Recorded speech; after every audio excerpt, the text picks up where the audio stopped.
Today's sermonette, as you see in the bulletin, is called Defeating the Purpose of the Church. And it's not because anyone is doing that, none of us, not consciously anyway, but because we have to keep these things in mind and we have to practice.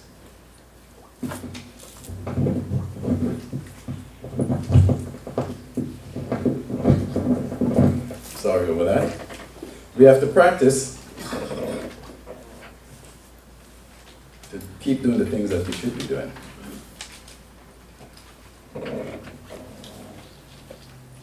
To begin with, we know that the church and us are the same. We are the church. We are the body. Not the fancy building, not the pipe organ, but the people of God. We can meet in any building. We can meet in any field. We can meet on the beach. Wherever we meet, the church is present because we are the church. The original Greek word for church is ecclesia, which means called out ones. Let's begin by turning to 1 Peter. 1 Peter, 2nd chapter, and verse 9. 1 Peter, 2nd chapter, verse 9. And it says here, "But you are a chosen people, called out, a royal priesthood, a holy nation, a people belonging to God, that you may declare the praises of him who called you out of darkness into his wonderful light." And this is what the church means. If we look in the dictionary, some dictionaries give us a definition that the church is a building where the called out ones meet, but that's not quite true. It's accepted because we've been taking it that way for a long time. But we are the church. When we leave here and we go home at night, the church is going home to different houses all over the city, all over the world. The church is made up of many different types of individuals. As members of the body, we must all be of the same mind and all be on the alert to do whatever we can to help each other and to help support and improve the smooth operation of a very precious organization. We know that we are commanded to hold a calling dear, to both have love for and show love to each other. We know of this command, and we know that it comes from Jesus Christ himself. This is the most important work that we will ever do. Our very lives depend on doing it right. Not because we can do anything to save ourselves, but because we do what we do in obedience, in the way that God commands. There's no room for careless action or selfish satisfaction, which may please the individual for a little while, but hurt the body as a whole. We must always be on the alert, in case we may be faced with situations which test our judgment or our integrity. We need to always act in accordance to a knowledge of God's word. Whatever we know or think is inappropriate, we should carefully avoid and make sure of the status before pursuing. First, the church has a purpose. As a matter of fact, the church has many purposes. What is the purpose of the church? We must be very careful to fulfill each purpose to the best of our ability. Each purpose of the church is extremely important. Each one must be carefully addressed and completed by God's people. The bottom line is to be trained together to inherit the kingdom of God. It begins with learning and teaching. To teach and to learn from each other what we know of the work. The ministers are trained by headquarters. The teachers at headquarters were trained by others who came before them. The line of learners and teachers go all the way back to the beginning of the church. We learn from them, and sometimes, like in any teacher-student relationship, they learn from us. We also all learn individually over the years from our own studies. We have the book available to us, and we can study as much as we like. What we learn, we share with the brethren and others. If any of us are in the race just for ourselves, we're already lost. Let's turn to John, the 13th chapter. John 13, and in verse 34 we read. And Jesus is speaking here. A new commandment I give you. Love one another.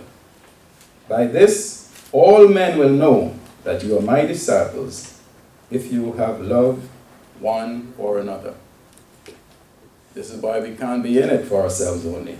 We have to be in it for all of the brethren and for all of the world, because this is a long-time goal. So let us share knowledge with the brethren along with encouragement and love. To do the work, that's another purpose, to do the work. The work God assigned to us while He establishes His kingdom. We know God has given us work to do because it's written clearly in His Word. We study it daily, we believe it, and we must do it if we are able and committed. Complete each job with true commitment. Although God does not need us to do the things which are necessary for the realization of His kingdom, He welcomes our efforts, which show a love for Him and a support for His work. He encourages us to do all we can to show that love and support. Every unselfish act, every effort to help one of His own is met with the approval of our Lord. Whatever our job might be, we need to do it to the best of our ability. Doing what we know we should, not doing what we know we should, is defeating the purpose of the church. We must be always ready to give assistance, to assist each other while obediently doing God's work as He instructs us. We should never find helping one who is in genuine need a burden, or something to be shunned, something to complain about, something to run away from or avoid. Of course, good judgment should be used. We should not allow those who are lazy or who try to take advantage of us to be successful. This will neither help them nor ourselves. But when we know there really is a need, we should do what we could to be of help. And this should apply to both individuals and in group situations. Be generous with our help when it's the right thing to do and when we can afford to do so. To not help when we can is to defeat the purpose of the church. We must always support, and we can support the work prayerfully, financially, physically, morally, and in every possible way. Sometimes it can be quite surprising what a little support can do for someone. When there is no support, one can feel down-spirited, neglected, and wonder if they're on the right track. But when there is support, this builds up confidence and gives us a push in the right direction. This is true of little children, and it's true of grown-ups. Everyone needs support in order to do a really good job. And the more we get that support, the better we perform. When Peter walked on the water, it was support from a Lord which gave him the faith to do it. Even if he lost that faith a little later on and sank, he lost it. When Moses parted the Red Sea with a rod, a simple rod, it was support from the Lord which gave him the faith to do it. When we took our first steps, it was support from our parents and guardians which gave us the confidence to do it. To refuse to support a good cause, it's to defeat the purpose of the church. Faithfulness. We must be faithful. Faithful to the work all of the time, not just when it's convenient to us. I know sometimes we have something else to do and we feel that we need to not be faithful to the work and go take care of what we want. That's not the best way. Sometimes we must give up things that are dear to us for something more important. Practicing the faithfulness we feel for the more important thing. As a child in grade school, we used a series of children's books called The Royal Readers. I wonder if some of the old heads like Mr. Marrast and Mrs. Marrast and maybe Mr. Brown would remember The Royal Readers. Yep. We learned quite a few very important lessons from those books.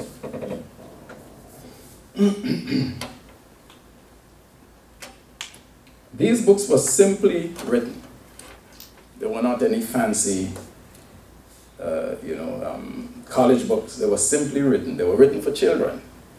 And most of the stories were comprised of no more than 2 or 3 paragraphs. But they all taught a strong Christian living principle. One such story from the first grade was called Jane and the Bird.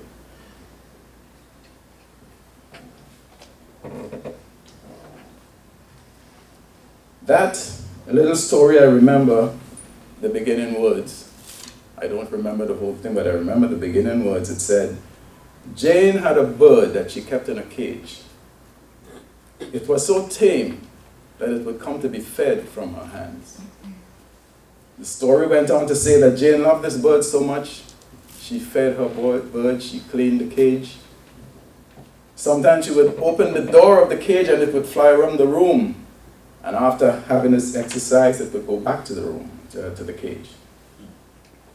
Jane loved that bird more than anything else that she possessed. Until one day, she was given a new toy. I don't remember what the toy was. It could have been a little tea set or a little doll, the type of things that little girls love. And Jane got so taken up with that little gift that she forgot her bird. She started feeding him less and less, cleaning the cage less and less. Until one day, when she went to check on the bird lay dead on the floor of the cage. Oh, she was devastated. It was such a hard thing to her. And she had to bear it. It was too late. She couldn't do anything about it. She lost her bird, and then she found that the new toy was not something that she loved as much as that bird. So it was a great loss to her. The same thing happens to us sometimes. We lose sight of the big picture and concentrate on the things far less valuable. We must always remain faithful to our responsibilities and to the work of God. Prioritize, even when we find it difficult. The little bird was loved by Jane. It was a great loss, but the work of God is much more precious, and the loss would be much greater. When we neglect the work, we defeat the purpose of the church. We must be patient. We must always exercise patience. Sometimes I could be very impatient. So this is for me very much so. We must be patient with God's wonderful plan and with each other. And we know that to us it seems like a long time coming. But what does the scripture say? That a day is like 1,000 years to the Lord, and 1,000 years like a day. Everything takes time to be done right. Patience and compassion reflect love. And love reflects belief and trust in a great God, because God is love. Sometimes we may think a situation is quite cut and dried, easy to understand. And some of us are very sharp and quick to understand. Personally, I'm not that sharp, I can tell you. So you got to be patient with me. But after we get into it, we find that it is more complicated than we thought. Consider then those who take even more time to get the hang of it. They have an even harder time to understand it. For example, we may get a little spiritual food from a sermon. The speaker may make the same points in different ways. Many times making the same points in different sermons. Sometimes this may be viewed as redundant. One might say that he's saying the same thing over and over. It might even be true that he's repeated himself. But here's the question. Do we understand what he's saying? Do we agree with what he's saying? And have we been applying that particular principle in our lives to show that we are with the program? If the answers to these three questions are all yes, that's good. But then we should consider that although we get it, there are others who may not have gotten the point. We should therefore give them a chance to understand and apply it in their lives. On the other hand, if the answer to any of these questions is no, then maybe this is why it's been repeated, so that we may all understand, agree, and apply that principle and improve our lives collectively, which is the whole point of the sermon. When we are impatient with good things, which builds up, we defeat the purpose of the church. Then, of course, we must be honest. Don't mix apples and oranges. There's no such fruit as an apple orange. Like I've said in the past, what's wrong is wrong. If one of us makes a mistake, maybe by saying or doing something we shouldn't, we usually are aware of this as soon as the mistake is made. But sometimes we are reluctant to own up to our mistakes. Human nature. At other times, we may even think we acted correctly when we didn't. We might be totally wrong. Think we acted correctly. Whether it's you, me, or a friend who makes such a mistake, we should be quick to correct ourselves or show our friends their errors. In a nice way, of course. We all make mistakes and should be willing to own up to them. A mistake is not a crime. It just shows that we're human. Own up and say, I'm sorry. Call a spade a spade. If we don't, we are only fooling ourselves or our friends and defeating the purpose of the church. In conclusion, when we follow these rules, we see results which can be quite surprising and satisfying. We are more appreciated by everyone. We also feel better about ourselves. Let's close by turning to Galatians 5 and verses 22 and 23. Let us remind ourselves of the fruit of the Spirit.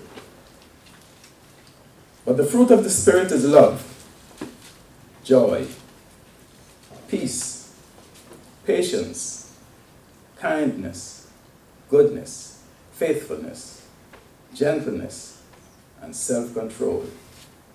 Against such things there is no law. By practicing these qualities, we keep the church alive instead of defeating its purpose.